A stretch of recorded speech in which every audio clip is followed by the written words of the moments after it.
Hi everyone, it's Darlene. Welcome back for another card. Today I'm using the Stampin' Up! Stippled Blossoms set. It's retiring, so I wanted to make sure I was able to use it one more time. I'm using the flowers and these leaves. I'm also using the My Favorite Things striped background. I'm going to be using them horizontally. I've got my watercolor brushes and the Simon Says Stamp stitched circle dies. So I always keep a piece of vellum in my wood-mounted stamps because I use it as my Stamp-A-Majig sheet, so I don't have to redo the jig sheet every time. So I'm going to take my brushes and apply them directly to the stamp. So this is light blue, and I'm going to color the larger stamp, and I'm going to make sure I get good coverage here. And then once I get the whole thing covered, I'm going to spray it, just spritz it with some water. You can see the distance I'm using here. I'm trying to get pretty far away because I don't want to get too much water on it. So I think I sprayed it twice, and you can see how wet it is. Almost to the point of drippy, but not really. Okay, so then I'm going to stamp this onto some watercolor paper. This is Strathmore 90 pound. Now it's going to look kind of wadded up and bubbly, but it's okay. It'll absorb evenly into the paper. Now I'll use my Stamp-A-Majig and my vellum sheet that I keep with my set to line up the second one. Now you can't use the MISTI with these because they're wood mounted, and that's why I'm using my Stamp-A-Majig. So I'm going to color now this highlighted stamp, this two-step stamp, with the darker blue color in the 12 count set. And once I get that all colored, I'm going to spritz that off camera with some water just so I don't mess up my original sheet here. And then I'll use my jig that I've already lined up. That way it's ready to go, and I'll stamp it right on there. Now this stamp has dots, which I wasn't crazy about, but when you actually blend out the dots, it's nice because the dots contain less ink in them. So whereas having a solid area, you're going to have a lot more of that darker color. So this sort of allows it to fade a little bit. And you can those dots will disappear with a little bit of water. So my steps here is first I go in and color the dark area. So I get rid of the dots. Then I go to the light area, I apply water to it, and I move my brush into the dark area. Now this brush has no color on it. It's just a water brush. It's the Ranger Fine Detail brush. And so I'm going to repeat this all the way through, just one petal at a time. So just to kind of go over what I'm doing here one more time, I'm going to go over the dark blue with the dots. Only the dark blue has the dots, and I'm going to get rid of those dots first. I'm going to color all the way around, one petal at a time. Now my brush was sort of, didn't have enough water on it, so I kind of squeezed a little bit, get some more water going into it. And then I put some more water on there, so you could see more water coming out, and it'll blend better that way. And then I'm going to go into the light blue area, apply water there, and as I apply the water, I'll move into the dark area, and that will allow the two colors to blend. Now notice that I've got my tissue handy, and that's so that if when I'm done blending in the dark blue, I can wipe that color off of my brush, so when I start into the light area like I'm doing right here, it won't have dark blue on it. Now you have to be careful not to put too much water. Now you're going to get a different look every single time. This is actually the third one that I've done, third flower with these pens and this stamp, and each one looked a little bit different. So I'm just going to speed this up a little bit until I have all of this blended.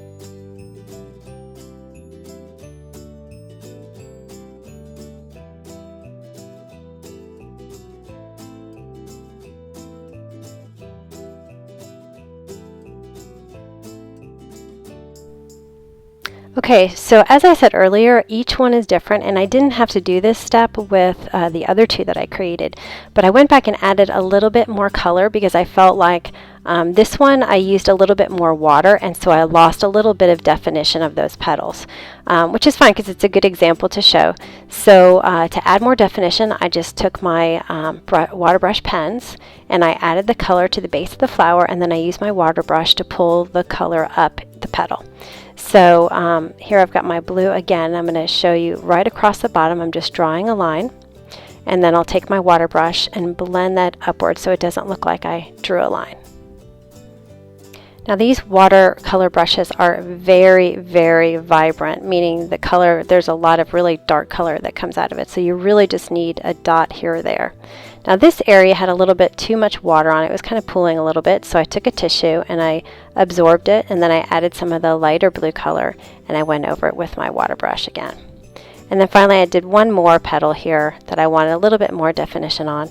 I just love these pens. They're really cool. They blend so easily. They really don't absorb into the paper as quickly, so it gives you much more time to blend. And then I added sorry, I lied, one more, just to have a little definition on the edge of this one.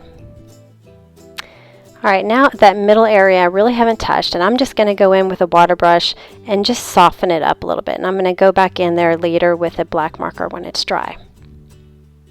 And now it's time to do the leaves. The leaves were a lot easier because it's like one big petal, so it doesn't really have to be exact. I'm going to go through the same process. I'm going to stamp the light green first with the solid stamp. I'm going to do this twice, and then I'll just pick my favorite ones. And then I'm going to use my Stamp-A-Majig, and I'll color the highlight stamp in the darker green color, because there's two greens that come in this set.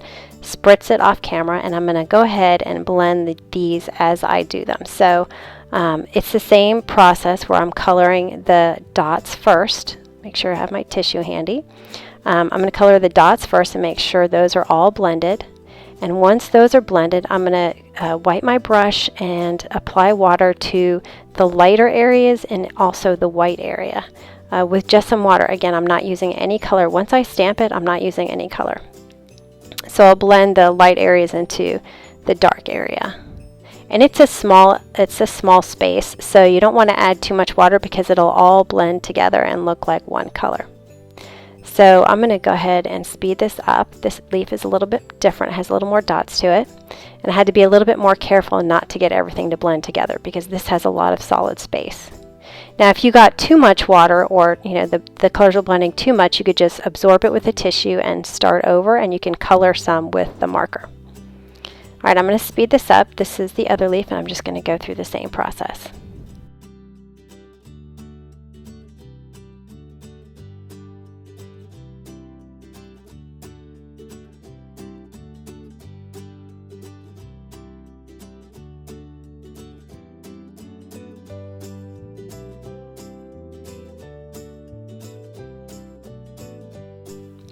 Okay, now I've got my blue flower. I'm taking the black pen. It's the same watercolor pen set.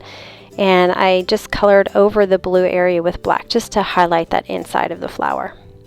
And now I'm going to fussy cut all these pieces out. Now to attach the leaves, I'm going to use a 2A glue pen. I left some paper when I was cutting it out extra at the bottom of the leaf so I'd have something to attach these leaves to. So I put the 2A glue pen on the top, and then I just pressed my flower onto the leaves and they stuck there. I've got this Avery L. handwritten notes sentiment set, and I'm going to use the happy birthday from it. Now, Bo, one of our members, turned me on to this cool trick here. This is a Cricut sticky pad, one of the ones that I don't use anymore. And so I trimmed it on the right and the top, and then it's still a square on the left and the bottom so that it fits nicely in the left hand corner of the MISTI. And it's sticky, so I can adhere my cardstock to it and it won't move, especially the odd shapes. Now when you have a right angle, it fits into the corner, but if it's something that's not a right angle, it's not going to fit into the corner. So this is a great way to keep your images stable. So I put my grid sheet on top, and I'm trying to figure out where my happy birthday is going to be. Once I figure that out, I'll go ahead and adhere it to the lid of the MISTI, and then I'll ink it up. And notice my pad moved, but I can just put it right back into place. So I've covered up part of the sentiment with 2 layers of Post-it note, and that's because I'm going to be stamping that underneath. So I'm splitting up this sentiment. And so when I stamp it, it's going to be perfect, of course. And then I'm going to clean that off, and I noticed that there wasn't enough space for my stamp, so all I did was move my circle over, and it's going to stick to my new area here. And I figured out where I want the 2U to be. And again, adhere it to the top, and then I'll do the same thing, cover it up with a Post-it, ink up my 2U. And I always get excess ink on the cover and it just wipes away quickly. And I'll stamp that down. So now it's perfect. Now I'm also going to use the MISTI for my background. And what I typically do with the background is I place it a half a square to the left and a half a square up from the right corner. Now this is striped, so I can see if I've got it lined up by using my T-square. And my T-square fits right up against the hinges here. And believe it or not, it was perfect. I did not have to move it at all. So now I want to make sure, I don't want to get ink on that sticky, my Cricut pad, so I decided to go ahead and put this using some surgical tape is how I'm securing it on the MISTI. And I put it one grid mark to the right, one grid mark up. And the reason why I did that is because my background stamp is a half of a grid. And so that way I'm sure that I will cover my entire piece of cardstock. Now I'm using My Favorite Things hybrid ink, and the reason I use this particular ink is because it's a charcoal color kind of to me. It's not black, and I wanted it to be a little bit lighter black. So, so I decided to use this, plus it's easy cleanup, this ink.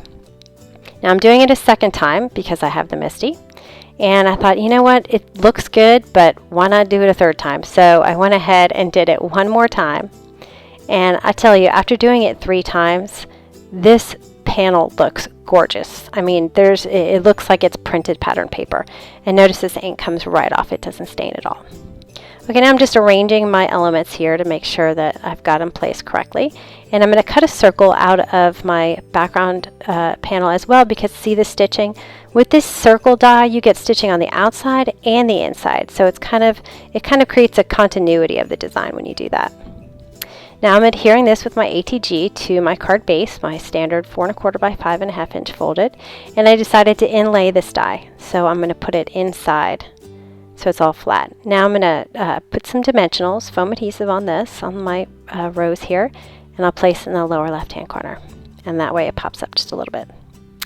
And that's it for today. I hope you enjoyed it, and I will see you next time. Thanks for watching.